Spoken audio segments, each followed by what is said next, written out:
Bonjour à tous, je vais saisir un peu l'actualité pour que vous puissiez observer les événements à venir. Je voudrais appeler cette vidéo la puissance de la perversion politique et religieuse. Parce que observez bien ce qui s'est passé dans l'histoire de l'humanité. Le peuple africain qui a été mis sous esclavagisme par une religion qui a largement participé, qui a gagné de l'argent au travers de cet esclavagisme, et bien ces Africains aujourd'hui pratiquent cette religion. On est toujours dans l'inversion, on est toujours dans ces aspects où nous sommes manipulés et sous emprise de quelque chose, sous emprise de quelqu'un. Et vous regarderez les événements, dans les événements à venir, ceux qui sont à l'origine du terrorisme international vont arriver et rendre hommage aux victimes. Et c'est encore un phénomène extraordinaire, puisque je le rappelle, en entreprise par exemple, quand vous êtes victime de la perversion narcissique, c'est souvent celui qui est derrière tout ça, qui vient et qui arrive en sauveur. Il sauve l'employeur, il sauve un salarié, etc. Et on est un petit peu encore dans toutes ces manipulations.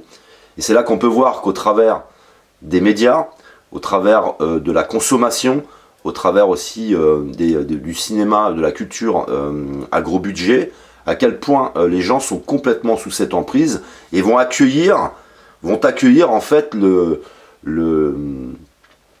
vont accueillir cette perversion narcissique, ce manipulateur en tant que sauveur, et que quand nous avons conscience de ça, quand par exemple c'est en famille, on se sent très seul, quand on se sent très isolé, quand on se rend compte de ces mécanismes, quand on est en entreprise, on se sent très seul face à ces mécanismes, et en politique c'est la même chose. Vous avez beaucoup de personnes qui ont conscience de tout ça, et qui ressentent une forme de solitude, qui émettent un message, mais que cette puissance qui est financière, qui est perverse, elle va vous noyer dans la masse et laisser cette masse aduler le bourreau, aduler cette perversion qui est donc extraordinaire, je trouve, à observer. Donc regardez bien dans les médias, regardez bien l'ignorance des gens, l'aveuglement complet.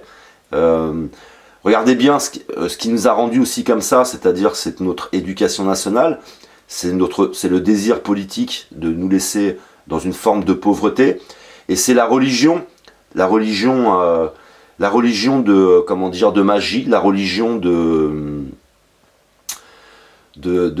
peur, de choses inconnues qui n'existent pas, et qui nous mettent dans un monde très infantile, mais pas le côté positif de l'enfant. C'est-à-dire nous sommes dans la superstition, la peur du diable, etc. Et tous ces phénomènes qui se mettent en place, qui sont très très faciles en fin de compte à analyser, où c'est très facile de trouver la vérité, mais qu'on voit que la majorité de la masse s'informe auprès des médias, auprès de la télévision, et à quel point on peut se retrouver à inviter son pervers narcissique à sa table, en famille, etc., et être complètement dans l'aveuglement. Enfin bon, toujours est-il que je trouve ça extraordinaire à observer. Regardez bien et vous allez voir l'Élysée accueillir le trouble fait, accueillir le manipulateur, et le peuple qui va les accueillir.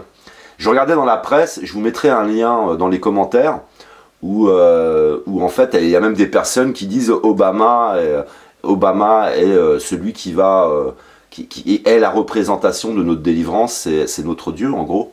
Enfin bon, je vous mettrai ça dans les commentaires, c'est pas dit exactement comme ça, mais c'est Obama, il a la représentation du monde libre. Alors c'est extraordinaire, on voit le contresens et on voit à quel point la population va mobiliser son énergie pour accueillir et mettre en place la politique états-unienne, une nouvelle monnaie qui viendra et toute une organisation qui viendra s'il n'y a pas un éveil de cette population. Alors regardez tout ce phénomène se mettre en place parce que c'est très enrichissant, même si c'est très anxiogène, on va dire, quelque part. Mais de garder, c'est ce que j'expliquais dans mes vidéos, c'est d'essayer de toujours soi-même cohérent dans un monde qui n'est pas cohérent. Et c'est bon, c'est particulier à vivre, mais c'est quand même toujours beaucoup plus intéressant que d'être dans cet aveuglement complet et puis d'aller se manger tous les panneaux sans comprendre pourquoi. Voilà, c'était une petite vidéo pour vous inviter à bien analyser dans la presse. Observez bien le comportement de François Hollande, observez bien le comportement de Laurent Fabius, et regardez cette guerre là qui va se mettre en place, parce que il va y avoir des événements extrêmement négatifs, parce que le musulman, c'est l'os du chien, quoi. Ça veut dire que tous ces acteurs terroristes qui sont un peu partout ne sont absolument pas des musulmans, mais vont arranger une grande partie de cette population qui véhicule la haine, qui aime la haine, et comme le chien qui veut pas lâcher son os, vous allez voir comme ils vont combattre pour nous diviser davantage et orienter notre regard sur les musulmans, quoi. Voilà, bien à vous.